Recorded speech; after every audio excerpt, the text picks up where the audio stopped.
Bora lá pro nosso terceiro gráfico, hein? Tá acabando, gente. Tá acabando. Vamos lá.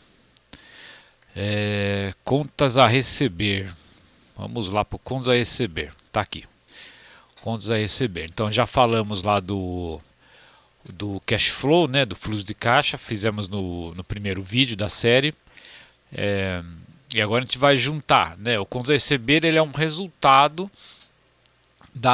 do que varia da diferença que dá entre o fluxo de caixa e as vendas, né? A venda me dá um título, né? Quando eu vendi eu tenho um direito, né? Vamos dizer assim, né? E o pagamento é quando aquilo se realiza. Se acontecer no mesmo instante, eu não tenho contas a receber, né? Vendi e já recebi. Legal, bacana. Então isso não me gera contas a receber. O problema é quando eu vendo e eu recebo depois, né? Como uma venda por cartão de crédito, nesse caso nosso aqui da Olist, né? As demais vendas são à vista. Então pagou, eu não tenho contas a receber do que é à vista, mas do a prazo sim. Então vamos lá. Peguei aqui, ó. Estou criando aqui contas a receber. Estou criando a princípio um mês, né? Estou pegando, por exemplo, a base que tem a maior quantidade de meses, né? Que é a fluxo de caixa, né? Estou pegando valores únicos da coluna ano-mês, né? E montando uma tabela só com isso. Então, estou criando uma tabela que só tem o ano-mês sozinho, né? Por que eu estou fazendo isso? Porque eu já vi que todo mês tem algum fluxo de caixa, então não vai ficar um buraco. O problema é se eu quiser fazer alguma coisa desse tipo e na base de dados que eu estiver utilizando ficar um buraco. Aí eu tenho que usar um outro processo que é criar um range de datas, da data mínima até a data máxima. Então eu crio lá um range, uma função que é montar um range de datas, e aí eu poderia usar até essa mesma coluna aqui, só que colocando do mínimo, da data mínima dessa até a data máxima, por exemplo, né? Isso é muito comum acontecer. Então criamos aqui, legal.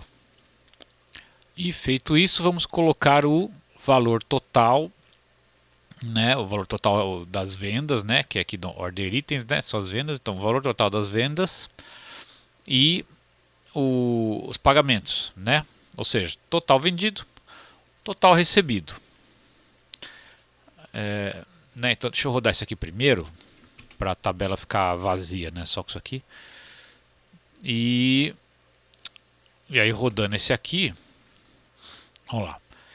Aí uma coisa que eu percebi interessante, ó, lá em cima a gente, aliás, nos vídeos anteriores, né? A gente viu que colocando esse carinha sozinho assim, colocando esse group by, ele fica de um jeito um pouquinho esquisito assim, né? Ó, tá vendo? Né? Aí a gente reseta o index, faz assim, ó, reset index. Aí ele meio que arruma aqui, ó. Olha lá, ele dá uma arrumada. Porém, olha só o que acontece. Quando eu faço isso aqui,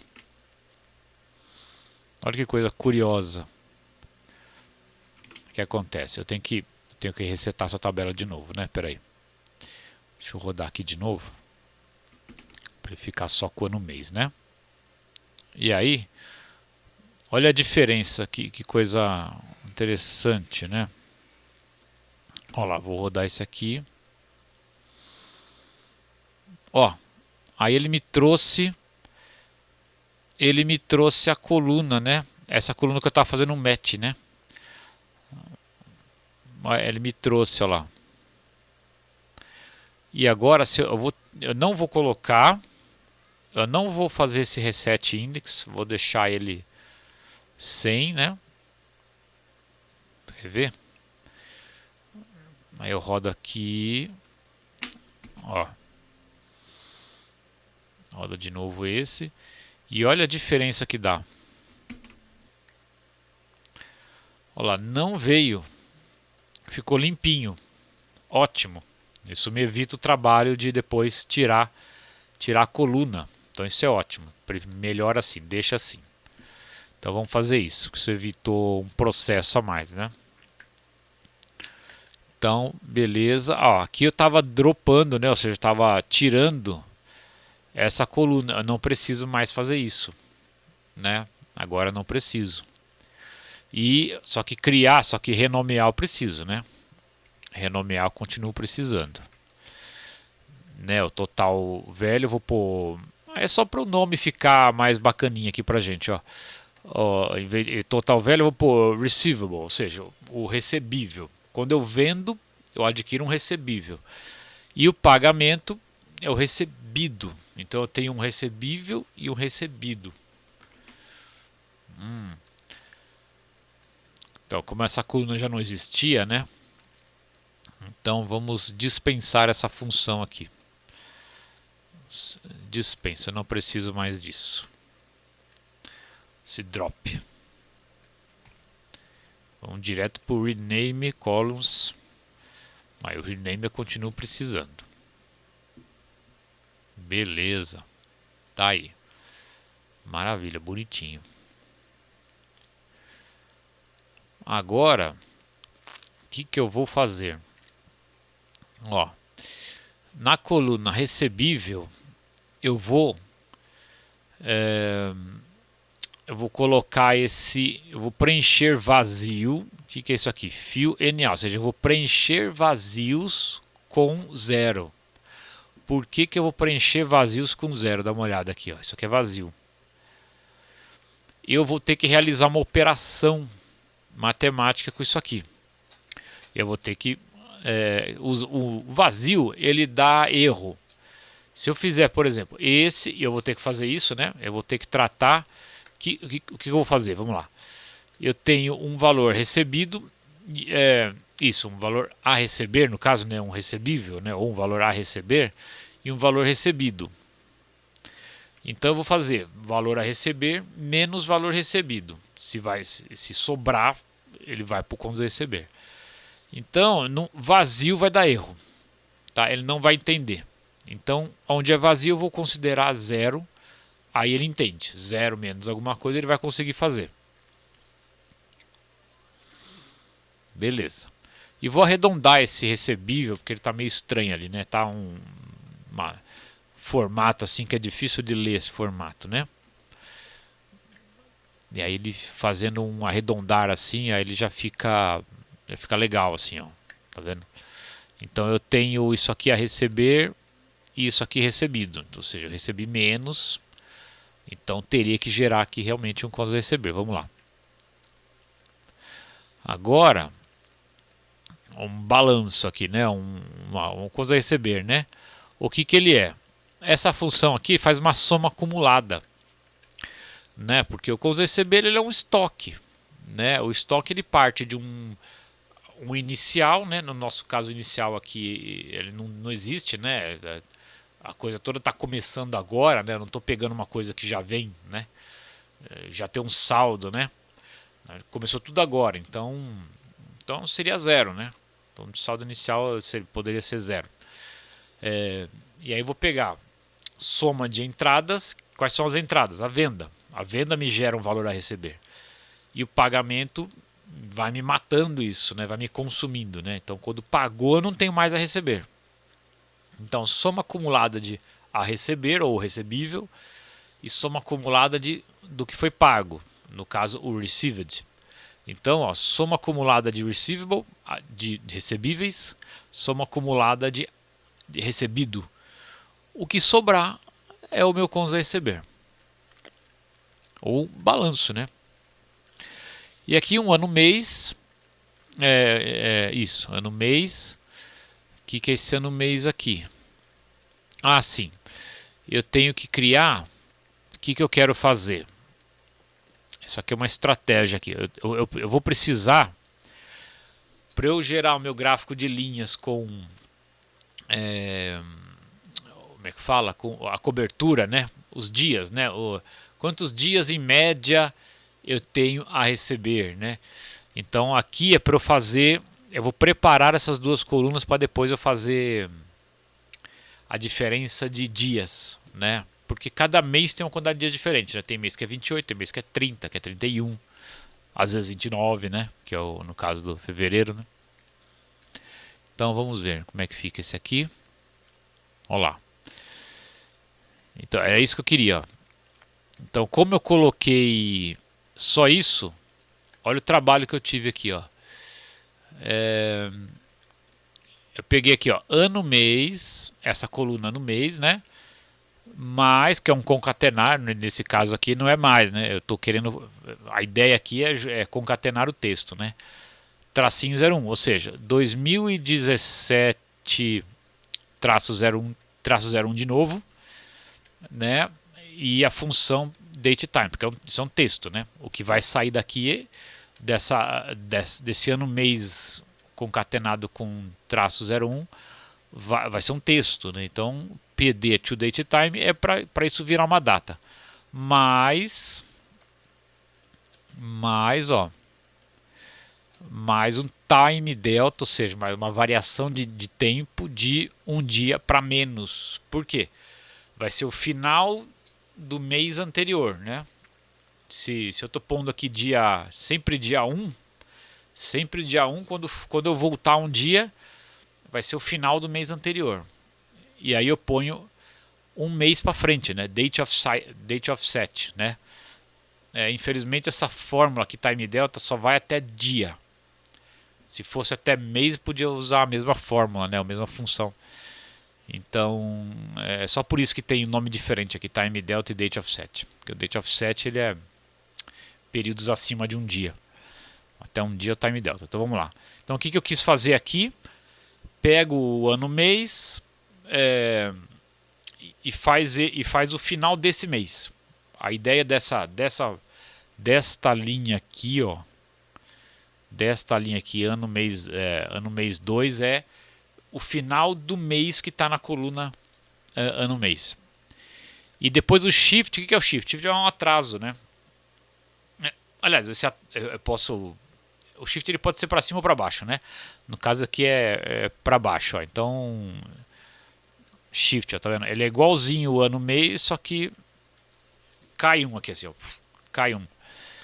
E aí eu vou fazer a diferença, né? Aí eu vou fazer essa diferença de datas aqui. Aliás, a função shift está aqui, né? Você vê que é tudo igualzinho aqui, ó. Tudo igualzinho. Só pus o shift aqui na coluna. Na coluna no mês. O resto é igualzinho.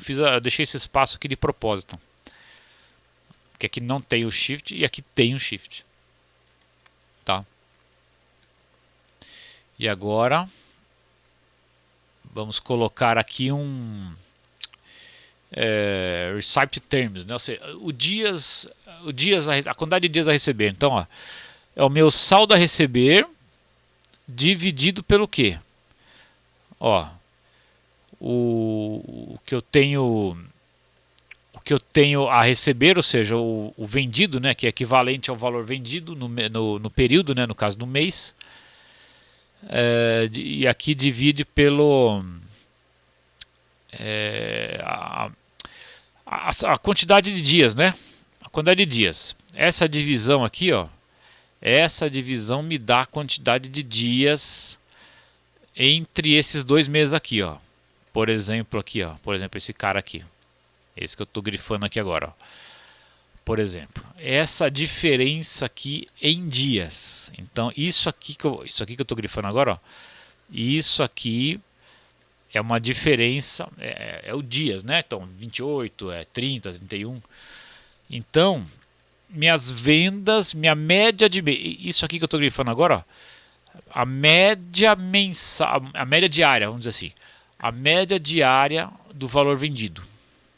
Então, o que eu tenho a receber dividido pela média diária do valor vendido. Que vai me dar o quanto que meu contas a receber representa em dias, né? Em dias de a receber. Tá aqui, ó. Receipt term, né? Então, essa fórmula toda aqui virou isso aqui, ó. Então, aqui, nesse momento aqui, ó, 2017-3, ou seja, março, né? Em março de 2017, meu contas a receber representava em média 25 dias de faturamento. Um mês depois virou 43, depois virou 33, 49, 51, olha só, olha como isso muda, né? 53, né? E aqui depois, quando acaba as vendas, ó, que as vendas acontecem realmente até o mês 8, ó, depois tem só uma sobrinha aqui. Isso aqui dá até para desconsiderar no caso, né? Essa venda aqui não é possível que a operação morreu aqui, né? Na verdade é a data de corte, né? Que a equipe que preparou esse banco de dados fez, né? Então vamos lá. Agora, ó, o que eu vou fazer? Eu vou pegar minha tabela lá a tabela que eu estou montando agora, né? E vou adicionar o que? Assign, né? Ou seja, vou adicionar o que? Vou alterar o que na tabela. Eu vou criar uma coluna. Esse aqui, né? Esse Recipe Term, né? E eu quero alterar. Alterar para quê? Para que depois dessa data aqui, ó, 2018-08, aqui fique vazio. Fique vazio, porque eu não quero sujar meu gráfico lá, né? Se até aqui realmente a operação está contínua, vamos fazer esse indicador só até aqui, né? Esse indicador de prazo, né? Quanto tempo demora o meu contas a receber, né? Quanto tempo em dias? Só faz sentido enquanto a operação está rodando, né? Então, beleza. Fizemos isso, vamos lá. Aliás, não rodei ainda, né? Vamos rodar aqui. Beleza. E já aproveitei e tirei essas colunas que eu tirei aqui, que eu criei aqui, né? Essas duas datas aqui eu só preciso para criar, né? Depois eu dispenso elas. Beleza. Agora ficou do jeito que eu queria, ó. Então quando eu gerar um gráfico baseado nesse número aqui, a linha, né? A linha vai morrer aqui, né? No 56. Depois a linha some. É isso que eu quero. Beleza, agora vamos para o nosso gráfico. Ó, então é o mesmo esquema do vídeo anterior. Ó. Eu tenho que permitir isso aqui. Isso aqui tem duas funções, na verdade, né? De eu juntar gráficos, né? É o subplot, né? Então eu tenho que fazer isso aqui para eu poder juntar gráficos, né? No caso, uma linha com um gráfico de coluna com um gráfico de linha. E essa especificação aqui é porque eu tenho que permitir que ele tenha, né, que os gráficos tenham eixo Y secundário. Então eu tenho que fazer isso. Então vamos lá. Agora a DD3. Então eu criei nesse objeto, né, que é o subplot, né, a área, né, a área onde eu vou colocar meus gráficos. Aí eu vou adicionando o gráfico, a DD3. Então, adicionar gráfico, barra, né, o GO, né, a biblioteca que gera o gráfico, então barra, aí XY, tranquilo, ó. XY, aqui o que eu estou fazendo? Eu estou selecionando porque eu não quero que vá até o fim, né? Vamos tirar isso aqui primeiro, depois a gente coloca. A gente coloca só para ver a diferença que fica, né? Tira assim, depois a gente põe só para ver por que eu fiz isso. Beleza. Então, ó, gráfico de barra, XY, tranquilo. Opacidade, quer ver? Eu vou deixar para fazer isso aqui depois. Aqui o nome, né? Ó, aqui, então, é só isso, né? Eixo XY, né? O X é data, né? Nos dois casos aqui, né? Na linha e na barra, o X é data. E na barra é o balanço, né? Meu contas a receber. E na linha, no gráfico de linha, é os dias, né? O Recipe Term, né? Os dias lá. Só que esse cara, eu preciso que ele seja no eixo Y secundário, senão não vai fazer sentido, né? A linha, eu tenho um valor a receber de um valor alto, né? E vai ficar um valor pequenininho. Se eu colocar no mesmo eixo Y, não vai dar. Tá, deixa eu tirar isso aqui só para a gente ver a diferença depois. Eu vou tirar isso aqui, depois a gente faz. Então vamos colocar aqui para a gente ver. Aí. Legal, olha lá. Então, repara que tem umas sobrinhas aqui, fica uns valores baixinhos que a gente não consegue jamais nem ver no gráfico mais. Então a gente pode tirar uma boa parte disso. Já não está mais visível, né? São valores muito pequenininhos, né? Não precisa. Não precisa. Perto desse montante aqui, tá vendo? Não precisa de tanto. Então por isso que a gente pode deixar aqui uma quantidade uma quantidade menor de linhas, né? Por exemplo, no caso eu pus de 0 a 30, né? Depois a gente pode olhar até se de 0 a 30 também já é muito, né? Poderia talvez até menos, né? Vamos ver como é que fica.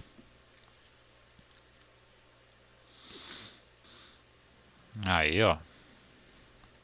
Bacana, ó, assim ficou bom. Até aqui tá visível. Depois já não fica visível mais. Então, legal. Agora vamos ver. Tá tudo aqui que eu quero, ó. Então essa linha aqui, ó, ela começa aqui do 20%, um pouquinho menos, né? Um pouquinho menos de 20 aqui, mais ou menos 15, alguma coisa em torno de 15.